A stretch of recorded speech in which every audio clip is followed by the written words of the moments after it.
Saya mau mengajak kita berdoa sekali lagi, lalu kita akan belajar bersama-sama. Kami datang kepadamu sekali lagi dan minta Engkau mewahyukan akan kebenaran ini. Bukan hanya sampai pada pikiran kami, tapi masukkan sampai ke batiniah kami, sampai ke dasar batin yang paling dalam. Hamba berdoa, semua kami pulang diubah oleh karena Tuhan yang baik, yang memberikan akan anugerahnya turun dalam hidup kami. Demi nama Tuhan Yesus. Dan semua yang percaya berkata, amen. A.W. Tozer berkata, ada dua aspek yang harus dimiliki oleh orang percaya. Yang pertama, dia beri nama light, yaitu terang. Yang kedua adalah sight, atau penglihatan. Kalau orang itu punya sight, punya penglihatan, bisa melihat, tapi tidak ada light, dia hanya temporarily blind, dia hanya secara untuk waktu yang singkat, temporal, dia buta. Kelak kalau ada light, kalau ada terang, maka sight-nya akan bermanfaat, dia akan melihat terang dan dia akan tahu kemana dia pergi. Tetapi kalau orang itu tidak punya sight, sekalipun diberi light, orang itu tidak punya penglihatan, sekalipun diberi terang, orang itu memang akan buta dan tidak bisa melihat, saudara. Nah, dua hal ini penting dalam kehidupan kita. Allah memberikan light-nya, memberikan firman-Nya kepada kita. Itu betul-betul merupakan light, pelita.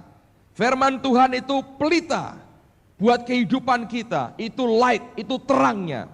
Kita harus punya sight, harus punya penglihatannya, harus bisa melihat akan terang itu. Nah, kapan kita bisa melihat akan penglihatan itu? Pada waktu Allah Roh Kudus mewahyukan kebenaran itu dan membuka akan mata rohani kita. Nah, ini yang selalu saya berdoa supaya Tuhan memberikan kepada kita pewahyuannya. Setiap kali kita mempelajari firman Tuhan, itu yang sanggup mengubah akan kehidupan kita. Saya ingin mengajak kita belajar. Bagi mereka yang belum menikah dan yang ingin menikah dan yang sudah sangat ingin menikah, ini merupakan kebutuhan kebenaran yang harus Anda dengar baik-baik. Saya diajar Tuhan akan perkara ini pada waktu bulan lalu.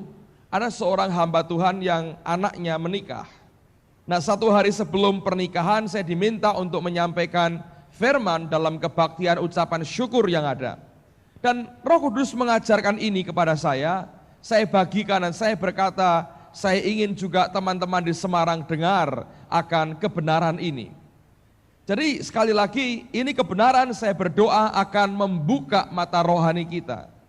Di Vancouver saya diminta memberikan akan workshop secara konkret untuk kehidupan sehari-hari pada jam 1 siang. Itu jam orang lagi ngantuk-ngantuknya dan pengen tidur. Saya berkata pada mereka, kalau ada yang ngantuk, saya sungguh tidak keberatan, Anda tidur di depan saya tidak akan marah, saya bisa tahu, saya bisa memahami saudara. Sampai session itu selesai, tidak ada orang ngantuk, saudara. Dan mereka berkata, kenapa enggak kita rubah saja topik retreatnya jadi topik begini. Selalu hal ini menarik, bukan hanya buat anak muda dan buat orang tua, juga suatu review mungkin kita bisa melihat kembali ke belakang apa yang sudah jadi pergumulan dan pernah kita lewati dalam kehidupan kita. Nah, sekarang mari kita lihat bagian yang pertama. Pada hari ini saya mau mengajak kita belajar tentang bagaimana sebetulnya pergumulan daripada kehidupan kita untuk bisa bertemu, akhirnya tahu akan teman hidup dalam kehidupan kita. Nah, saya ingin ajak kita baca satu bagian firman yang mungkin Anda belum pernah perhatikan ini. Mari lihat Pengkhotbah pasal yang ke-7. Pengkhotbah pasal yang ke-7, ayat yang ke-27 dan ayat yang ke-28.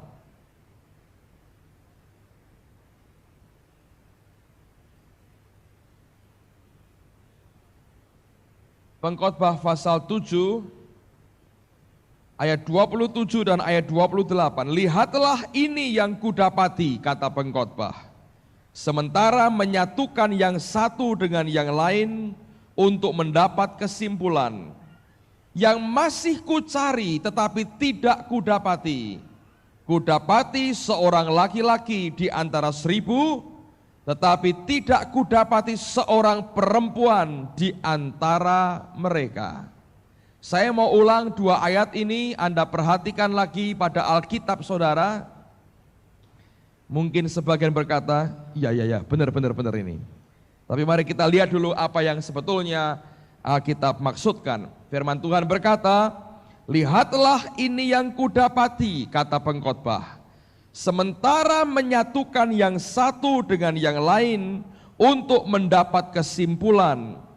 Yang masih kucari tetapi tidak kudapati. Kudapati seorang laki-laki di antara 1000, tetapi tidak kudapati seorang perempuan di antara mereka. Nah, terjemahan yang lain sedikit berbeda. Saya mau bacakan buat saudara. Alkitab berkata, behold, this I have found, said the preacher. Dia berkata, lihatlah, ini yang aku temukan, kata pengkhotbah. Counting one by one, menghitung satu demi satu. Sebetulnya istilahnya bukan counting dalam perkataan menghitung, tapi mencoba satu demi satu. To find out the account, untuk bisa menemukan akan keseluruhan kesimpulan yang ada. Which yet my soul seek, dia berkata, yang dicari oleh jiwaku, but I find not, tetapi aku tidak menemukannya. One man among 1,000 have I found, untuk mendapatkan satu laki-laki di antara 1000 laki-laki, aku telah mendapatkan. But a woman, tapi satu wanita saja, among all those I not found. Tetapi menemukan satu wanita di antara sekian banyak dari antara 1000 itu, aku tidak mendapatkannya. Nah, dengarkan baik-baik saudara. Penulis daripada pengkhotbah 7 ini adalah Salomo, dengan hikmat yang luar biasa. Tetapi Salomo ini adalah juga seorang raja. Nah, kalau kita baca firman Tuhan, dia punya 700 orang istri dan 300 gundik. Kalau Anda hitung total berapa? 1000 saudara. Hebat, 1000. Nah, dia ingin pada waktu itu, dia ingin sekali mendapatkan seorang istri, permaisuri buat dia. Lalu apa yang dia buat? Nah, ini kalau sekarang ini ya, kalau orang Semarang ini kira-kira playboy cap kambing gitu kira-kira. Coba ini, wah cocok tinggal. Coba ini, rong dino, wah ini sukae jengkol, enggak nyocok nih. Coba ini, ketoke ayu bar nek guyu medeni. Coba ini, waduh ternyata ini keluargane nih, adike banyak ini nanti aku kan nyekolahno semua ini. Coba yang satu ini, macam ini ternyata mamai rodok rak beres ini kun nek nurun piye gitu ya. Coba ini. Nah, karena dia raja, dia nyobae bukan cuman diajak pacaran saudara, diambil sebagai istri. Itu yang dia istilahkan counting one by one. Dia coba satu demi satu. Akhirnya dia berkata apa? Untuk mendapatkan satu laki-laki di antara 1000 laki-laki, aku bisa menemukan. Buktinya, dia memang punya kepala pasukan 1000. Ya kan? Dia punya perdana menteri, dia punya panglima perang yang hebat-hebat untuk mencari orang-orang sekitar dia, laki-laki pilihan, dia bisa menemukan. Tetapi dia berkata, yang dicari oleh jiwaku, aku tidak menemukannya. Jadi sebetulnya, dengarkan saudara, pernikahan itu adalah pencarian dan penemuan daripada jiwa kita. Pernikahan sama sekali bukan pencarian akan kebutuhan biologis kita.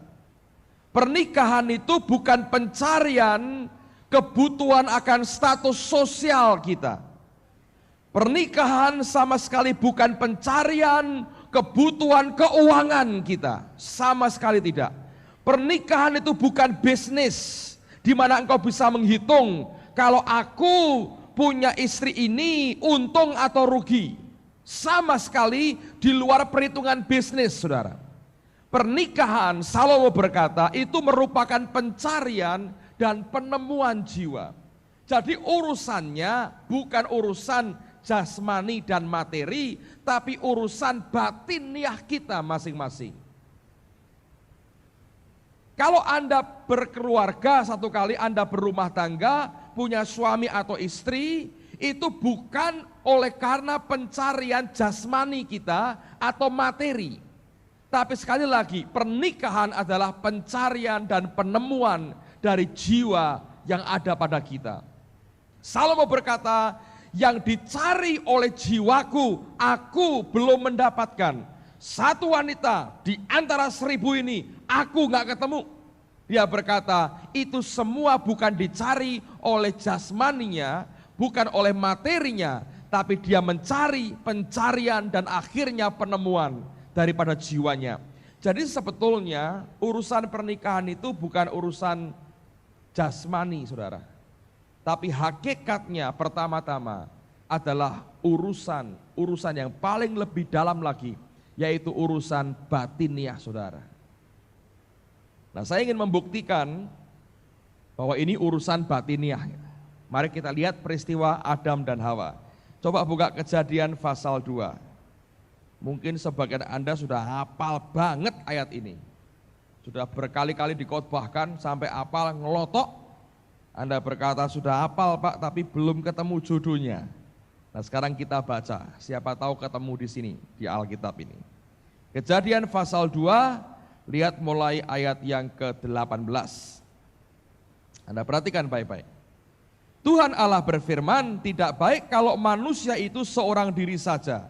Aku akan menjadikan penolong baginya yang sepadan dengan dia. Lalu Tuhan Allah membentuk dari tanah segala binatang hutan dan segala burung di udara, dibawanyalah semuanya kepada manusia untuk melihat bagaimana ia menamainya, dan seperti nama yang diberikan manusia itu kepada tiap-tiap makhluk yang hidup, demikianlah nanti nama makhluk itu. Manusia itu memberi nama kepada segala ternak, kepada burung-burung di udara, dan kepada segala binatang hutan.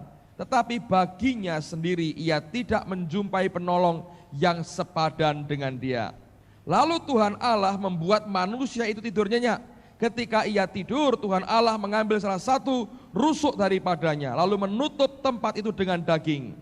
Dan dari rusuk yang diambil Tuhan Allah dari manusia itu, dibangunnyalah seorang perempuan, lalu dibawanya kepada manusia itu.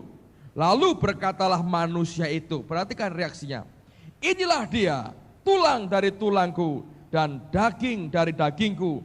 Ia akan dinamai perempuan, sebab ia diambil dari laki-laki. Sebab itu seorang laki-laki akan meninggalkan ayahnya dan ibunya dan bersatu dengan istrinya, sehingga keduanya menjadi satu daging. Mereka keduanya telanjang, manusia dan istrinya itu, tetapi mereka tidak merasa malu. Nah, ini ada yang aneh, saudara. Allah sedang menyuruh Adam untuk memberi nama binatang-binatang. Jadi dibawa Tuhan, ini kasih nama, oh ini semut, gitu ya. Ini kasih nama jerapah, ini kasih nama, gitu ya. Masing-masing diberi nama. Dibawa ke Adam, Adam beri nama. Adam beri nama. Setiap binatang dia beri nama. Lalu kemudian di tengah-tengah dia sedang memberi nama itu, Tuhan berkata begini, nggak baik, dia sendiri. Alkitab berkata Adam dibuat tidur, nyenyak sekali. Diambil rusuknya, dibuat oleh Tuhan seorang manusia lain, perempuan. Selalu kalau Tuhan itu mau kerja, makin sempurna pekerjaan Tuhan, makin nggak kepake kitanya, suruh tidur. Kalau Adam nggak tidur, protes terus. Lah kok gini Tuhan, kurang begini, kurang begini. Dasar manusia, saudaraku. Jadi Tuhan ngerti ini kalau saya nggak suruh tidur, ngomong terus, protes terus ini. Tidurkan dulu. Nanti ambil rusuk aja, rundingan dulu. Sing sini apa sing sini? Jangan Tuhan, keri, sini saja. Nanti urusannya panjang, saudara. Jadi dari sononya bahkan sebelum dosa masuk, Tuhan ngerti ini kalau nggak gua buat tidur, repot ini. Rundingan terus, rapat terus buat perempuan. Jadi akhirnya dibuat tidur. Anda harus tahu itu, watak kita itu begitu ya. Begitu bangun saudara, ikut-ikutan. Makanya diselesaikan Tuhan, semua selesai, lalu Adam diciptakan. Terus Allah lihat, kurang satu lagi penciptaan kita, Hawa.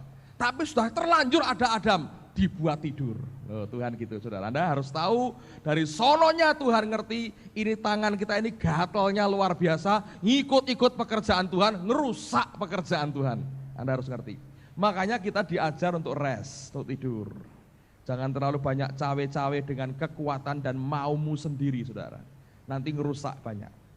Nah, begitu bangun, yang muncul di depannya itu perempuan. Langsung reaksinya begini, inilah dia, tulang dari tulangku, daging dari daging. Kok langsung bisa ngerti? Loh ini ya, Anda bayangkan baik-baik. Dia waktu bangun itu lagi memberi nama. Misalnya terakhir, loh ini kok mirip manusia ini monyet gitu ya. Terus tidur kan? Begitu bangun, kok gak, terus lihat makhluk rambutnya panjang, monyet gondrong. Kok enggak gitu saudara, ayo. Kenapa kok tidak monyet gondrong gitu, kenapa kok tidak begitu?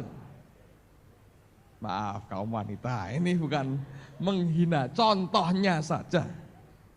Kenapa tidak begitu? Langsung ngerti, inilah dia. Jangan Dani sopo. Ininya yang tahu. Ya, inteleknya mungkin belum terlalu ngerti dia.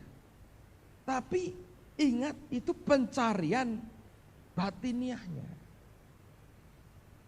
Dan ini kesaksian banyak orang. Banyak orang bingung, jodoh segala macam, itu bukan pencarian fisik. Oh kriteria, saya punya 15 kriteria Pak. Harus begini, harus begini, harus begini. Nah saya kenal orang ya gitu, kriterianya berapa? 15 berapa? Sahabatnya Pak Timotius. Kriteria itu. Wah akhirnya ketemunya apa? Perempuan. Yang 1 sampai 14 gak kepake semua, yang ke-15 harus perempuan. Nah itu dia dapat saudara. Harus bisa main keyboard, gak bisa ternyata. Bahasa Inggrisnya bruto, sudah gak bisa. Harus pinter nyanyi, fales. Harus bisa masak, gosong semua, gak kepake semua. Pendidikan tinggi, sekolah gak lulus saudaraku. Kerjaan baik, kurang baik dipecat. Jadi akhirnya tuh 14 itu gugur, yang ke-15 syaratnya harus perempuan, dia dapat satu itu saudara. Sebetulnya bukan pencarian yang di luar kita, tapi pencarian di dalam. Sehingga sebetulnya bisa terjadi dan akan dengan gampang terjadi, begitu Anda akan bertemu seseorang, bisa timbul, inilah dia. Loh Pak, saya sudah 3 tahun sering inilah dia. Nah itu nekat namanya kalau sudah begitu saudara. 3 tahun bensasi inilah dia, keliru terus. Nah itu ngawur namanya. Tapi sebetulnya itu pencarian jiwa. Nah ini saya ngomong terus terang ya saudara ya. Anda harus menyadari karena itu pencarian jiwa.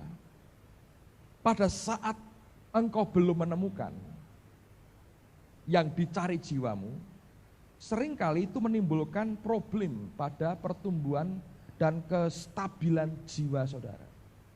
Saya enggak berkata Anda jadi senteng loh, tidak. Tapi ada sesuatu yang kemudian kurang. Ngerti ya? Jadi terus jadi agak aneh ternyata, muncul anehnya apa. Karena sebetulnya pencarian jiwa. Jadi sekarang konsepnya Anda harus betul-betul ngerti. Karena ini pencarian jiwa yang sesuai dengan jiwamu. Mungkin mata saudara, seleramu, waduh. Tapi jiwamu berkata, sebetulnya ini. Nah kita tuh mau menawar. Kita punya idealisme dan banyak faktor yang membuat kita ini mau mencoba berteriak inilah dia sebetulnya. Anda kebiasaan kumpul dengan orang tertentu, itu bahaya. Biasanya yang agak laris yang di depan-depan, song leader, singer itu, karena urapan itu membuat beda sekali. dikasih lampu sorot di video gitu, pakai dasi, lompat-lompat, Hasto Jackson pakai begitu, lain. Small but beautiful, orang lihat dari jauh. Sedikit harus hati-hati. Nah, karena kebiasaan saudara melihat, wih ini luar biasa, inilah dia. Nah, 3 bulan sekali inilah dia, ganti orang saudara. Tapi sekali lagi itu pencarian jiwa, Anda harus pegang satu ini. Kalau itu pencarian fisik, nanti ketika pasangan hidupmu tua, atau cacat, kecelakaan dan sebagainya, hilang semuanya, luntur semuanya. Tapi kalau Anda melihat sebagai pencarian jiwa, lain. Adam selama Hawa belum ada, dia nggak pernah komplain. Dia nggak pernah seperti kehilangan sesuatu. Waktu diambil rusuknya, dia tahu waktu itu ada yang hilang. Jadi waktu ketemu dia bilang, inilah dia, karena apa? Itu barangnya hilang. Nah Pak, lah saya kok enggak pernah begitu loh. Kadang-kadang ada orang, mungkin kalau ada waktu minggu depan kita lihat, ada orang dipanggil untuk jadi single. Allah memberikan kepuasan pada jiwanya, diganti oleh Tuhan. Makanya karena itu pencarian jiwa, orang single, orang selibat karena panggilan enggak jadi masalah. Selalu kan kita konotasinya banyak kan dihubungkan dengan kebutuhan biologis, seks. Tapi itu pencarian jiwa sekali lagi. Kalau ketika Anda tambah tua, makin tahu, ya beda, semuanya berbeda dengan waktu masa muda, Anda tidak terlalu problem. Sebab itu yang dibutuhkan jiwamu, pribadi yang satu itu. Makanya dalam penelitian secara psikologi, stres, kalau boleh dihitung dari 1 sampai 100, yang tertinggi itu 100 itu apa? Kalau teman hidupnya mati, suami atau istrinya mati, itu stresnya paling berat, limbung jiwanya. Karena selama ini yang nopang jiwanya itu hilang. Anda mengerti? Ya tentu sebagai anak Tuhan tidak boleh sampai separah itu. Tapi secara psikologinya begitu. Jadi sekali lagi Anda harus ngerti ini pencarian jiwa. Jadi kalau Anda mencoba memiliki akan kriteria yang lain selain daripada ini, repot, nggak bisa. Ya. Nah, Amsal 18, coba kita lihat sama-sama. Amsal 18. Lihat pada ayat yang ke-22. Amsal 18 ayat 22. Siapa mendapat istri, mendapat sesuatu yang baik, dan ia dikenan Tuhan. Kata mendapat dalam bahasa Ibrani artinya to have someone appear to you. Menemukan, mendapatkan seseorang yang muncul di hadapanmu. Dan seringkali dalam perkara rohani itu terjadi dalam sekian detik Anda tahu, ini dia. Tetapi ingat, manusia kita ini punya pertimbangan dan idealisme yang seringkali berbeda dengan kebutuhan jiwa sendiri. Anda kan tahu yang namanya kebutuhan dan keinginan itu berbeda. Ya, saudara butuh rumah misalnya, itu kebutuhanmu.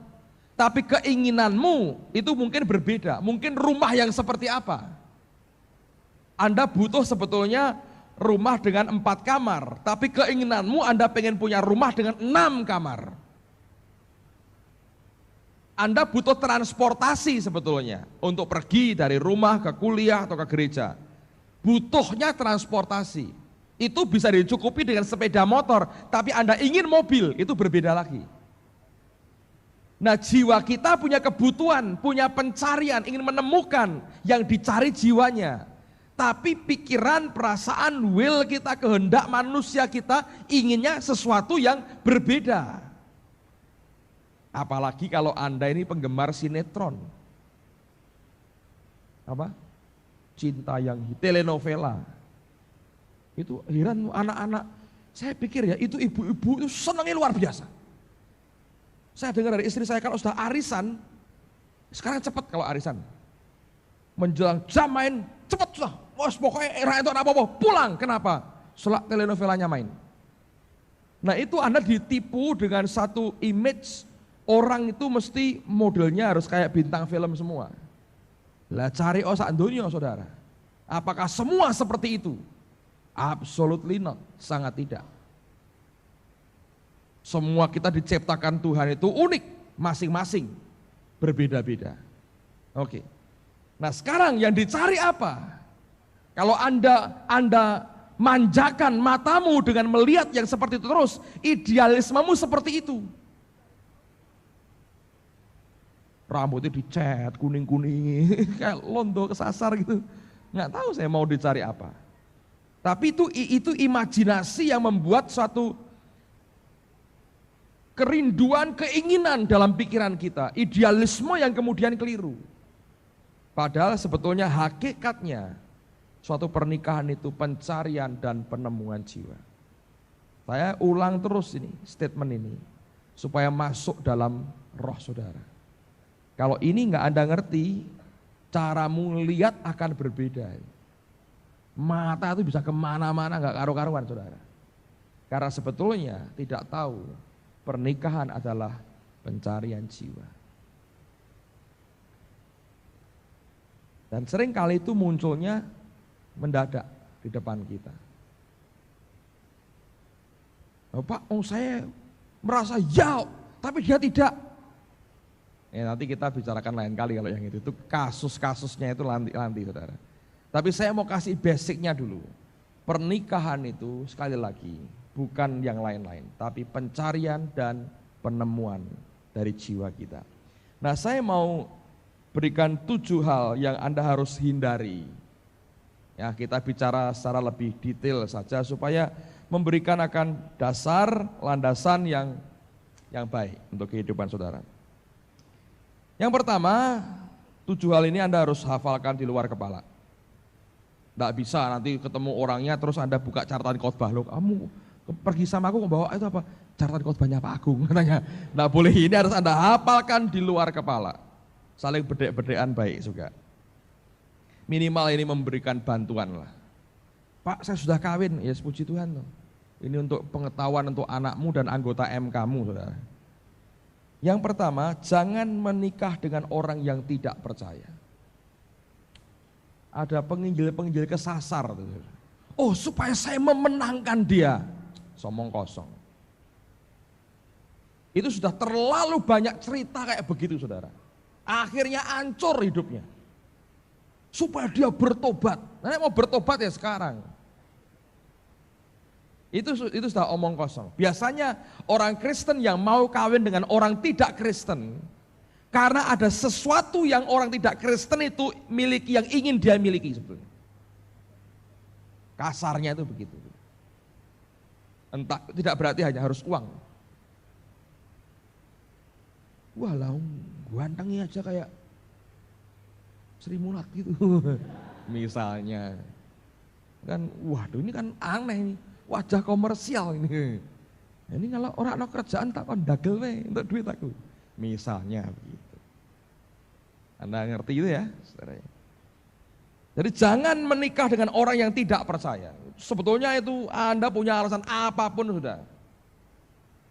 Alkitab berkata apa sangkut pautnya gelap dengan terang. Anda campur-campur, saudara membayar harganya. Mau nggak mau. Sudah itu bukan hal yang bisa ditawar lagi. Dengan maksud diinjili segala macam sudah. Anda nekat tetapi itu bukan kehendak Tuhan yang sempurna. Yang kedua, jangan nikah dengan orang yang berjanji akan berubah setelah menikah. Nah, segombal tuh. Kamu kok masih minum? Ya entar kalau sudah kawin hilang, pasti hilang. Somong kosong. Anda lihat banyak hal yang belum beres dalam hidupnya, Anda tahu itu bukan dari Tuhan. Anda menikah dengan orang yang akan berjanji, aku nanti akan berubah someday. Kapan? Tak tahu saudara. Saya yakin gak akan berubah. Anda akan masuk neraka betul. Ya nanti kalau aku kawin, gua ke gereja lah pasti. Sebagian besar 99,9999 teori tok, saudara. Jangan pernah Anda berkawin dengan impian masa depan. Oh, nanti dia berubah setelah kawin. Siapa yang jamin? Biasanya itu tukang nipu pinter itu yang ngomong gitu. Ya nanti dah kalau kawin kita kan ya pelan-pelan, kan proses. Ngomongnya mesti begitu. Karena Anda sudah terlanjur terikat hatimu, ya Anda kena, saudara. Ini praktis sekali. Yang ketiga, jangan nikah karena dorongan kebutuhan seksual. Wah harus. Kalau enggak, guys, keliru. Motifmu itu habis, saudara. Saudara akan terjebak dan tidak akan pernah bisa mendapatkan kebahagiaan apapun. Yang keempat, ya apa itu, saudara? Jangan menikah untuk menyelesaikan persoalanmu. Contoh ini. Saudara di rumah punya problem dengan orang tua.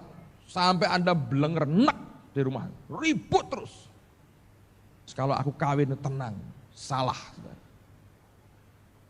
Atau Anda di rumah ditekan terus oleh orang tua misalnya. Atau oleh keluarga yang lain. Pokoknya kalau gua keluar dari rumah ini, aku udah ketemu sama modelnya kayak begitu lagi, beres, aku akan bahagia. Salah besar. Saya baca buku John Bevere tentang The Bait of Satan, diterjemahkan ya katanya, kita sedang pesan itu.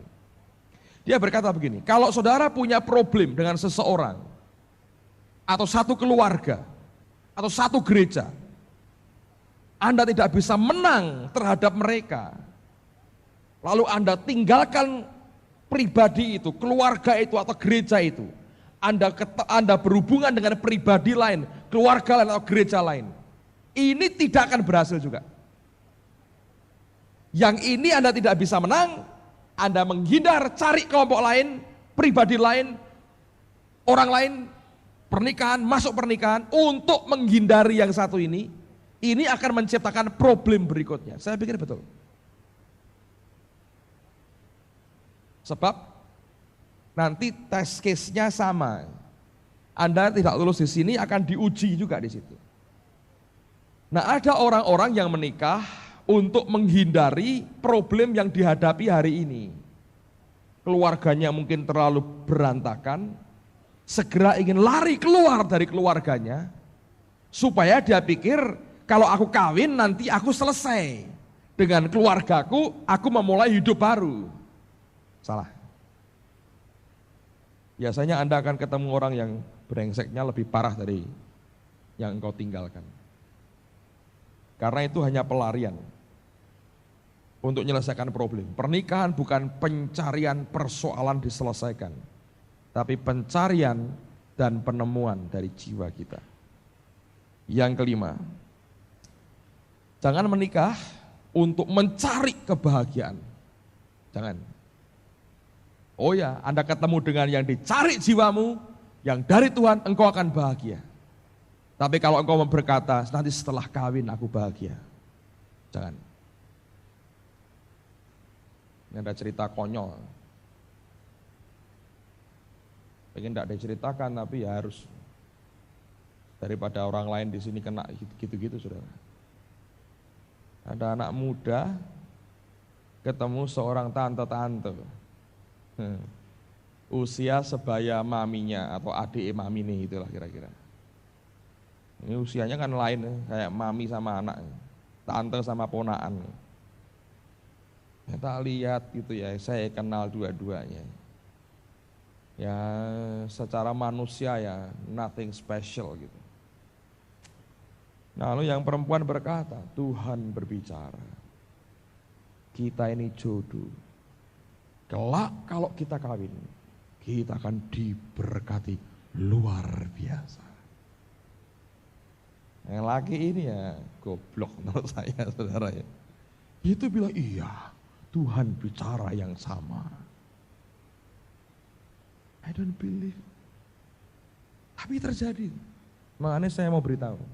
Saudara ngomong suara Tuhan hati-hati. Saya ini ya sering ngomong suara Tuhan. Cuma semua yang kita katakan diuji loh, saudara. Jangan sembarangan pakai suara Tuhan. Nanti satu kali Anda akan kejeblos yang begitu. Tuhan bicara. Tadi malam jam 3, saya ngelindur jalan sendiri. Nulis di tembok rumah, ngawur. Bisa, saya waktu didengar cerita gitu, ini orang goblok sekali. Ya tau pinter tapi enggak pinter. Pendidikan ya lumayan. Bisa. Itu loh. Karena harus ngerti dengan Tuhan bicara, sidik-sidik Tuhan bicara. Buat diuji dulu. Nah terutama hal begini tuh rawan banget saudara. Sebab Tuhan bicara tuh skakmat saudara. Kalau Anda terintimidasi, Tuhan bicara. Wah jane aku ya emoh tapi wedi mbek Tuhan.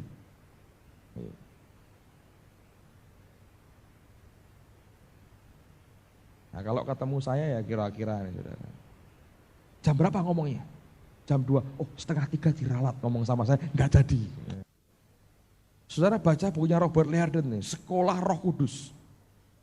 Anda dipimpin roh itu enggak jadi aneh-aneh. Nganeh-nganeh itu enggak ada.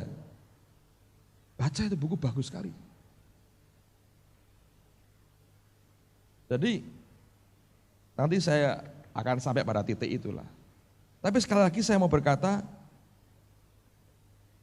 jangan untuk mencari kebahagiaan. Setelah kami kawin nanti kami akan bahagia. Nah selama belum kawin ya belum ngerti. Jalan bareng ya rada isin. Dikira, ini anaknya, bukan ini calon bojone. Nah, rame saudara. Ngakoni aja sudah susah kok. Tapi ditekan oleh Tuhan bicara nanti bahagia. Saya bilang jangan kejadian kayak begitu ya saudara. Anda wah Tuhan begini no Pak ya, tak kasih ilmu tadi, tanyai jam berapa, mundur setengah jam, tak situ ralat. Kau nak ngomong sama saya, lali mungkin Tuhan, lewat saya kok katanya, suruh beritahu kamu, batal katanya gitu. Enak ngawur. Saya ingin tidak ada orang ngawur di sini. Makanya Anda mesti mengerti firman, baca makan firman. Supaya tidak gabrul-gabrulan. Dimanfaatkan Tuhan itu sakno. Dimanfaatkan sana sini oleh banyak orang. Untuk apa? Kepentingannya sendiri. Ya tak? Makanya orang itu tenang aja lah saudara. Tidak usah bingung-bingung make Tuhan, make Gabriel, make Mikael untuk nyekak orang itu percuma. Tak akan lari gunung dikejar. Nah, Anda harus pegang gitu. Nggak bakal lari.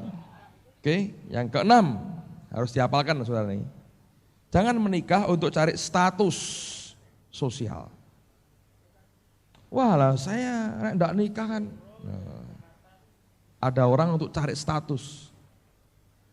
Saya tahu di desa-desa banyak begitu ya.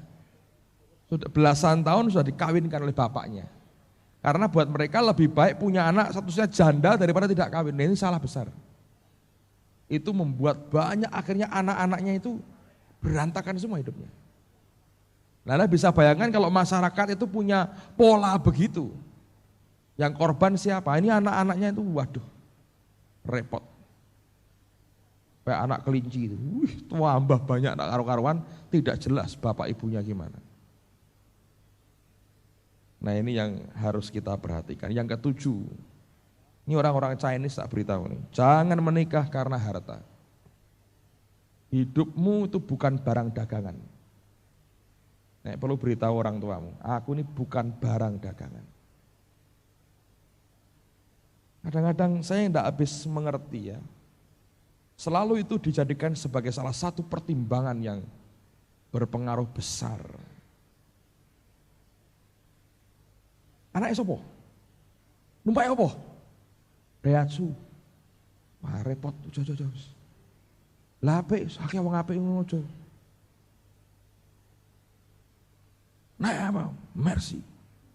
Besar. Bis Damri ternyata. Aduh. Makanya saya lihat banyak orang ketipu. Mobil pinjem, gaya. Tiap hari ganti mobil. Tonggone jual beli mobil. Jual ya om, jual. senengnya ndak karuan calon mertua nih. Ini dia mantuku gonta ganti motor. Tonggo nih showroom mobil. Repot. Jangan kawin karena duit. Anda harus pikir, satu kali dia bangkrut entek-entekan. Masih mau? Wah, dia enggak punya duit tambah elek. Ya sudah. Stop. Motifmu enggak benar. Nyata saudara. Nah itu karena duit, waduh. Kita dagang. Dagang apa? Dagang badan. Dagang diri. Jual diri. Kalau Anda motifnya uang, jangan. 7 ini pegang baik-baik. Nah, ini saudara. Kenapa saya berkata? Karena harta. Kadang-kadang begini ya, terus terang. Kalau Anda dari keluarga yang sederhana, aduh, dari muda, dari kecil, hidup itu mepet. Pak Bianto pakai istilah tekor. Nah ya, istilahnya tekor, mepet tekor. Itu justru itu trauma kadang-kadang. Anak itu pengen. Oh, begitu ada orang datang baunya premik nih, premik lewat itu langsung lain. Karena udahlah goodbye semua penderitaan masa kecil. Aku mau hidup enak sekarang. Bisa? Bisa. Salah. Anda tahu bahwa nanti kekayaan tidak menjamin. Ingat, prosperity, kelimpahan itu hanya apa? Bantuan untuk perjalanan. Itu aja. Tidak lebih dari itu. Dan itu tidak segala-galanya sebetulnya. Anda tahu kalau Anda jalan di Semarang, Jakarta, kalau siang hari, di traffic light itu ada orang-orang bawa jualan aqua, aqua. Nah itu loh, prosperity itu kayak gitu aja. Anda bisa minum, Anda bisa enggak. Kenapa enggak? Anda punya Coca-Cola dalam. Tahu? Kalau Anda cari botol aqua dingin itu untuk hidupmu, enggak nyampe kemana-mana saudara. Ini rule-nya, 7 ini Anda pegang. Masih banyak, terlalu banyak enggak frustrasi, bingung, 7 aja saudara, jangan banyak-banyak. Pegang baik-baik. Minimal Anda punya sesuatu yang beda dengan apa yang dunia ini tunjukkan. Nah, sekarang lihat ini penting sekali. Ayub pasal 31. Anda mungkin bertanya, loh Pak Agung ini kok mendadak ngomong soal gini itu kenapa gitu ya saudara ya. Ya saya ngelihat itu, saya bilang Tuhan ini anak-anak sudah makin dewasa. Sudah saatnya ini. Sebentar lagi sudah banyak yang mentas dan mau mentas. Jadi saya melihat ini sebagai kebutuhan yang saya nggak bisa gantikan dengan yang lain. Kecuali saya memberikan akan basic-basic untuk paling tidak menyegarkan saudara kembali. Tapi session ini bukan suatu izin untuk Anda kemudian mencari-cari itu saudara ya. Sama sekali tidak dimaksudkan untuk itu. Tapi memberikan basic landasan. Saya tidak bisa kontrol hidupmu one by one secara ketat. Tapi saya tidak ingin melihat ada hal-hal yang keliru secara fatal Anda ambil dalam hidupmu. Itu saja. Ya, saya melihat itu sudah, sudah wayai. Sudah waktunya ini harus diberi fondasi yang benar. Konkret, lebih jelas. Supaya kita bisa tumbuh dengan baik dan sehat. Oke? Apakah ada kasus Pak? Oh tidak ada, semua baik-baik. Saya tidak melihat ada apa-apa, wajar sekali. Kalau Anda diem sendirian malah susah saya. Kenapa ini orang jadi aneh kayak begini? Kalau Anda mulai bergerak dengan dinamika saudara karena usia dan karena pencarian jiwa. Orang mencari itu kan ya lain saudara. Orang mencari, kalau saya melihat ada pencarian jiwa. Ada yang begitu intensif, ada yang begitu getol tapi diam-diam gitu. Saya berkata itu wajar. Kenapa harus dipelototi dan dibentak-bentak dengan itu yang ada. Tapi saya berkata, mari kita kerjakan dengan kedewasaan. Anda harus melewati itu. Anda harus melewati itu. Oke. Nah itu bisa membuat Anda senyum banyak ketika Anda belum nikah. Begitu sudah nikah, apa yang disampaikan hanya paling bisa membuat nyengir sedikit dan kemudian tidak ada terlalu berarti. Tapi sekarang ini waktunya. Tapi kalau Anda dipanggil untuk single, santai. Anda akan dipuaskan Tuhan dengan apa yang ada. Ayub 31, ayat yang pertama. Aku telah menetapkan syarat bagi mataku. Masakan aku memperhatikan anak dara? Dalam terjemahan lain, Ayub berkata, I made a covenant with my eyes. Aku membuat perjanjian dengan mataku. Why then should I think upon a maid? Kenapa aku mesti mikir tentang anak dara? Dia mau berkata begini, saudara. Aku sudah membuat perjanjian ini dengan mataku. Jadi kenapa aku mesti mikir-mikir cari-cari perempuan lain? Dia tahu betul akan perjanjian yang dia buat. Dan dia buat perjanjian itu dengan matanya. Nah, mata itu bicara tentang hati, tentang jiwa. Mari kita lihat Efesus pasal yang pertama. Efesus pasal yang pertama. Ayat yang ke-18.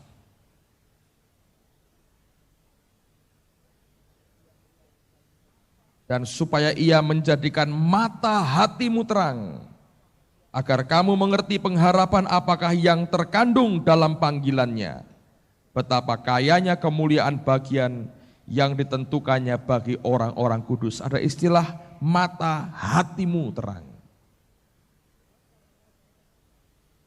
Dengan kata lain, saudara, ini penting sekali, dengarkan baik-baik. Sebelum ada ikatan apapun, buka matamu lebar-lebar, selebar-lebarnya. Kalau mata ini, saudara, ketipu, buka mata yang di sini, selebar-lebarnya.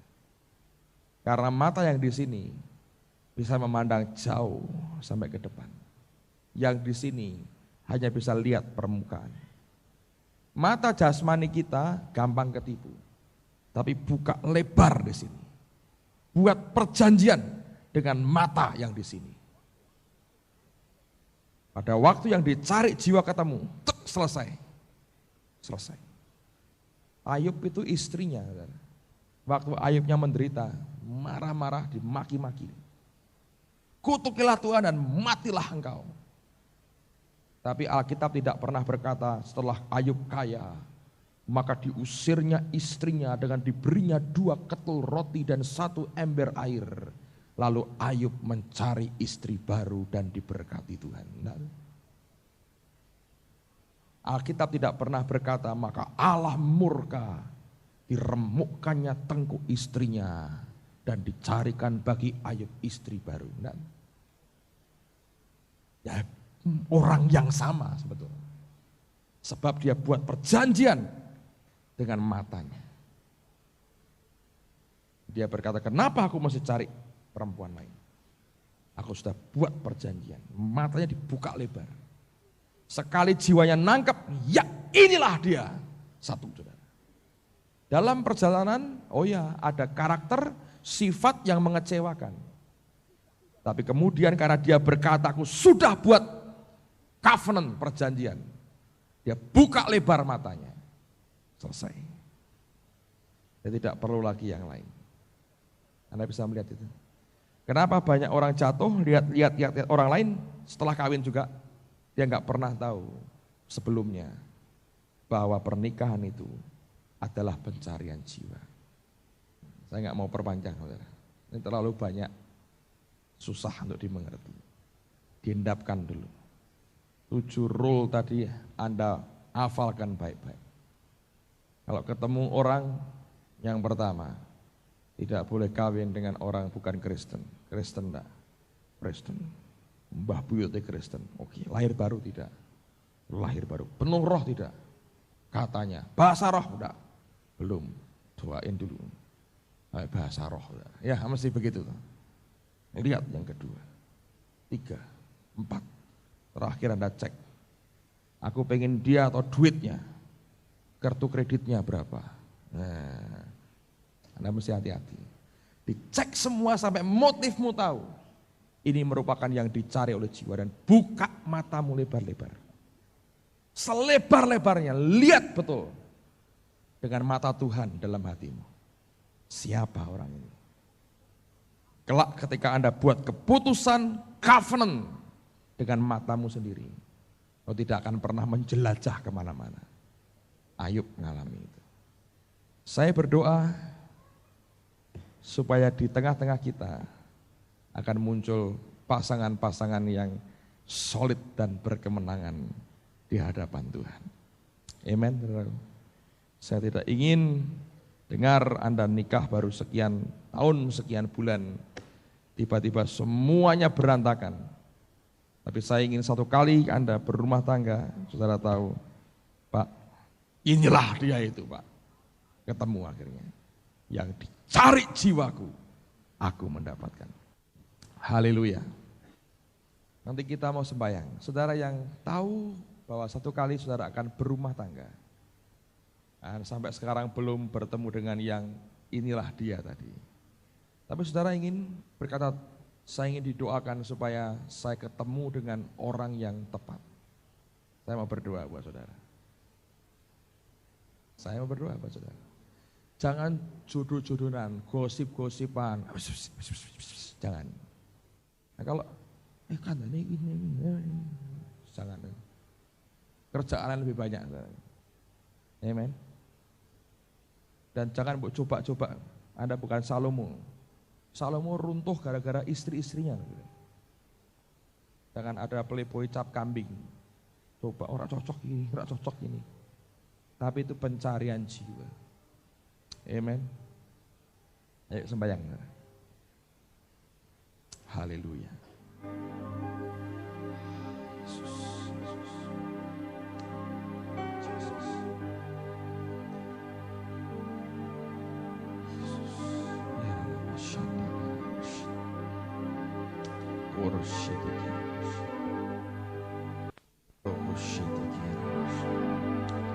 Kiara Bashata, Ashindi Kibarash, Mantako Bordos, Kiara Hashan, Monto Kakarash, Monto Koshiti Kiara Karash, Noto Hoshiti Shindi Kiara. Oh Lord, Lord Jesus.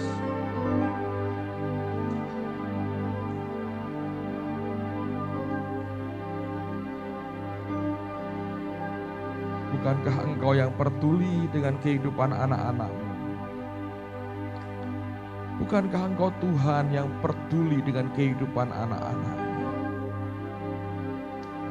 Hamba berdoa malam hari ini Tuhan.